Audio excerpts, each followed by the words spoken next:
दोस्तों नमस्कार।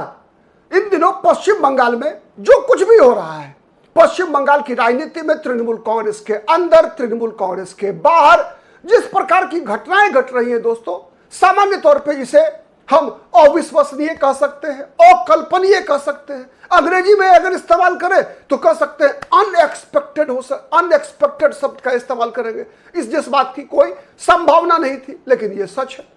सच ये है दोस्तों कि पश्चिम बंगाल में तृणमूल कांग्रेस में केवल और केवल जो विधानसभा से लेकर लोकसभा तक जो विभाजन की स्थिति बन रही है दोस्तों, कई ऐसे चेहरे जो ममता बनर्जी का साथ छोड़ते हुए दिख रहे हैं दोस्तों, या कहिए साथ छोड़ दिया है,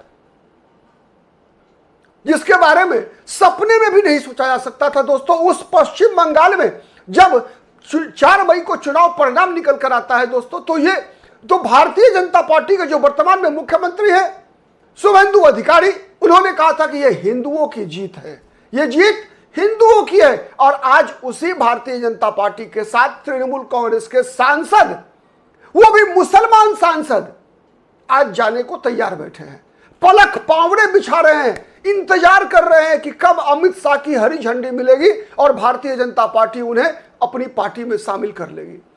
एक नाम उभर कर आया सबसे पहले यूसुफ पठान का। आपने देखा किस प्रकार से हाय तौबा मचा यूसुफ पठान के नाम पर। टीएमसी के सांसद कीर्ति आजाद, महुआ मोइत्रा, सबने घेरना शुरू कर दिया यूसुफ पठान को कि यूसुफ पठान गद्दारी कर रहे हैं। ममता बनर्जी गुजरात से लाकर उनको बहरामपुर लोकसभा सीट से चुनाव लड़वाई और आज उसी ममता बनर्जी को छोड़कर अमित शाह के बुलावे पर दिल्ली जा रहे हैं। यह आरोप लगाया महुआ मोइत्रा ने, यही आरोप लगाया दूसरे क्रिकेटर कीर्ति आजाद ने यूसुफ पठान पर। लेकिन दोस्तों यूसुफ पठान तो गुजरात के थे, गुजरात के हैं। आपको याद होगा मतदान के दिन यूसुफ पठान ने एक बयान दिया था कि गुजरात में भारतीय जनता पार्टी को अगले 40 साल तक कोई नहीं हरा सकता।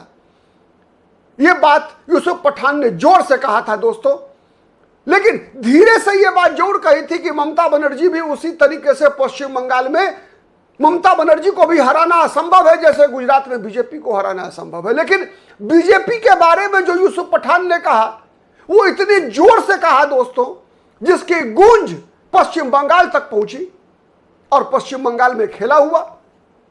अब यूसुफ पठान अकेले नहीं है, बहरामपुर के सांसद अकेले मुसलमान नहीं है दोस्तों, मुस्लिम सांसद नहीं है।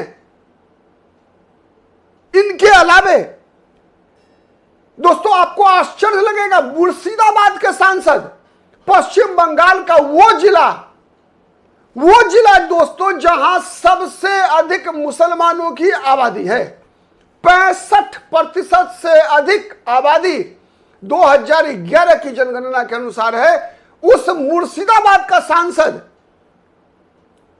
अबू ताहिर खान भारतीय जनता पार्टी के साथ काकोली घोष दास्तीदार के नेतृत्व में भारतीय जनता पार्टी का समर्थन करने का जो चिट्ठी है लोकसभा स्पीकर को लिखा गया है, उस पर दस्तखत हो गया है। दोस्तों आपको याद होगा, मैं बता रहा हूं तीसरा नाम भी दोस्तों, बने रहिए अंत तक। आप देख रहे हैं पॉलिटिकल आइडिया और मैं हूं प्रदीप कुमार। दोस्तों जिस दिन जब दिल्ली से बैठक की सूचना आई, एक तरफ ममता बनर्जी इंडिया अलायंस की बैठक में शामिल हुई थी, दूसरी तरफ भारतीय जनता पार्टी की सरकार में केंद्र में मंत्री भूपेंद्र यादव के आवास पर टीएमसी के सांसदों की बैठक हो रही थी और उस बैठक में पर्दे के पीछे शुभेंदु अधिकारी मौजूद थे दोस्तों। उस बैठक के बारे में जब सूचना निकल कर आई तृणमूल कांग्रेस के कई नेताओं के पास, महुआ मोइत्रा, कल्याण बनर्जी, कीर्ति आजाद जैसे नेताओं के पास, कि टीएमसी के 20 सांसदों ने अलग से बैठक किया है और 14 सांसद तो भूपेंद्र यादव के घर पे पहुंच चुके हैं। उसी दिन सुबह में सुखेंदु शेखर सेन ने इस्तीफा दिया था दोस्तों।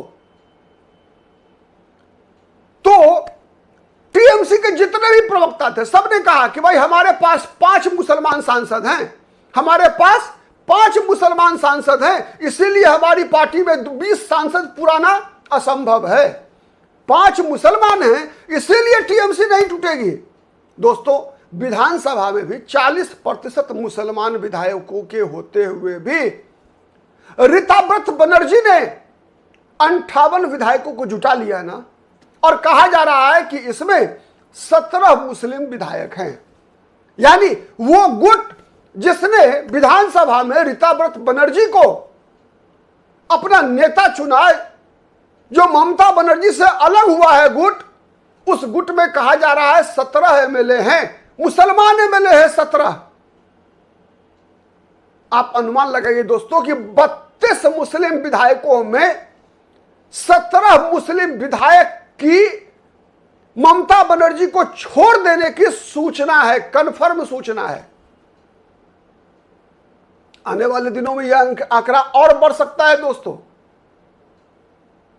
और लोकसभा में यूसुफ पठान गए, बहरामपुर के सांसद दोस्तों, केवल इसलिए यूसुफ पठान को ममता बनर्जी लेकर आई थी गुजरात से, चूंकि यूसुफ पठान मुसलमान थे दोस्तों। अधीर रंजन चौधरी जो कांग्रेस की टिकट पर चुनाव लड़ रहे थे बहरामपुर लोकसभा सीट से, उन्होंने कहा था कि यूसुफ पठान को चुनाव जिताने के लिए ममता बनर्जी ने मस्जिदों में कुरानें बंटवाई थी, घर घर। केवल इसलिए ममता बनर्जी ने खुलेआम यूसुफ पठान के नाम पर मुसलमानों को वोट करने के लिए आह्वान किया था, जिससे कि अधीर रंजन चौधरी की हार हो सके।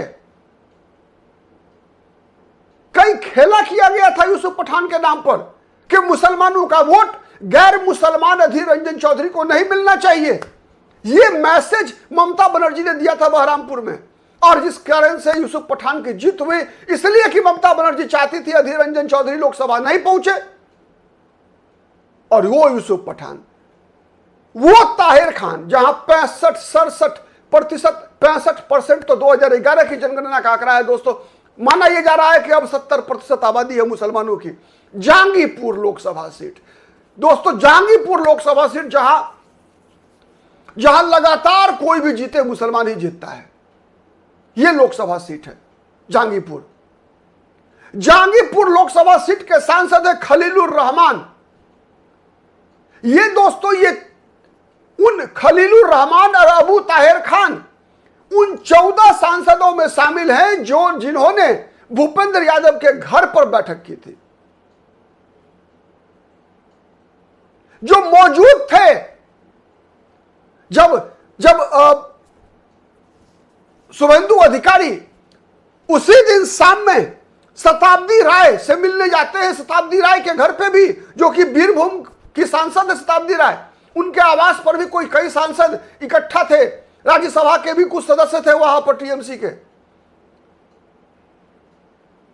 तो दोस्तों, आप अनुमान लगा लीजिए कि जहांगीरपुर के सांसद, तो 3 मुसलमान सांसद, ये तो इंपॉर्टेंट है। साथ ही ये इंपॉर्टेंट है दोस्तों कि जहांगीरपुर, मुर्शिदाबाद और बहरामपुर, ये वो 3 इलाके हैं दोस्तों। इसके साथ साथ मालदा उत्तर और मालदा दक्षिण, ये वो संसदीय सीटें हैं दोस्तों जहां लगातार मुसलमान उम्मीदवार ही चुनाव जीता करते हैं।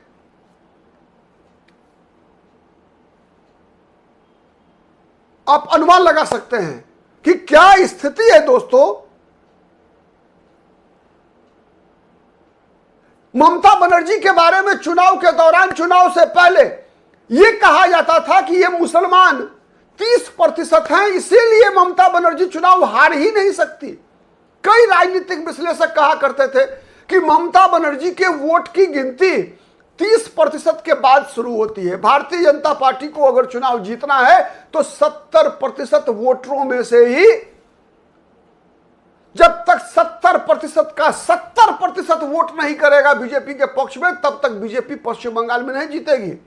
और यही हुआ है इस बार की बीजेपी को हिंदुओं का 65 से 70% वोट एक तरफा मिला।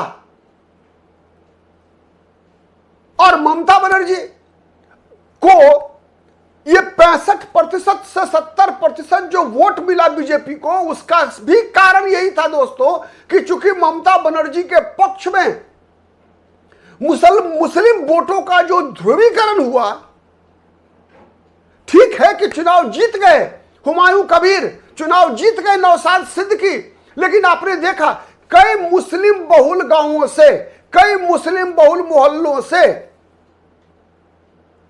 हुमायूं कबीर, नौशाद सिद्दीकी जैसे मुस्लिम नेताओं को, जो टीएमसी के अलावे किसी और दल से चुनाव लड़ रहे थे, अपना दल है उनका, उन्हें खदेड़ दिया गया था। मुस्लिम राजनीति के प्रतीक बनकर जो पश्चिम बंगाल में सबसे बड़ा चेहरा माना जाता था ममता बनर्जी को, मुसलमान खुलेआम कहते थे कि हमें ममता दीदी चाहिए, हमें नहीं चाहिए हुमायूं कबीर, हमें नहीं चाहिए कांग्रेस का कोई मुसलमान चेहरा, हमें नहीं चाहिए सीपीआईएम का मोहम्मद सलीम, हमें चाहिए ममता दीदी। और वो मुस्लिम सांसद ममता बनर्जी को छोड़कर जा रहे हैं, जिनके बलबूते पर ही ममता बनर्जी 15 साल तक सत्ता में रही पश्चिम बंगाल में।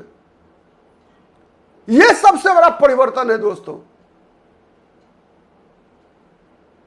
कि बहरामपुर के सांसद, मुर्शिदाबाद के सांसद, जहांगीरपुर के सांसद, यह बात सही है, यह बात सही है कि कई टीएमसी के जो हिंदू सांसद हैं, इन्हें अपने क्षेत्र में जाने में दिक्कत हो रही है, इनको दिक्कत हो रही है, इसलिए कि जब अभिषेक बनर्जी, जब ममता बनर्जी को घेरा जा रहा है, जब सौगत राय को घेरा जा रहा है, जब कल्याण बनर्जी को घेरा जा रहा है, तो काकोली घोष को घेरा ही जाएगा।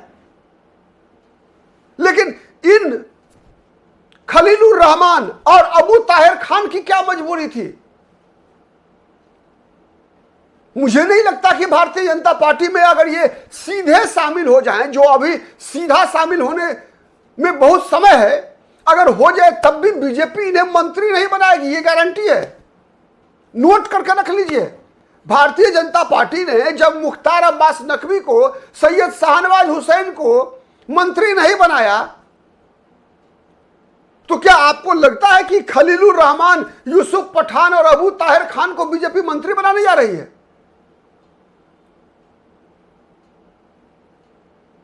तो दोस्तों, आप क्या सोचते हैं इस परिवर्तन पर? कमेंट जरूर कीजिएगा। राजनीति यही होती है, राजनीति यही होती है, यह समझने की आवश्यकता है। क्या होती है राजनीति?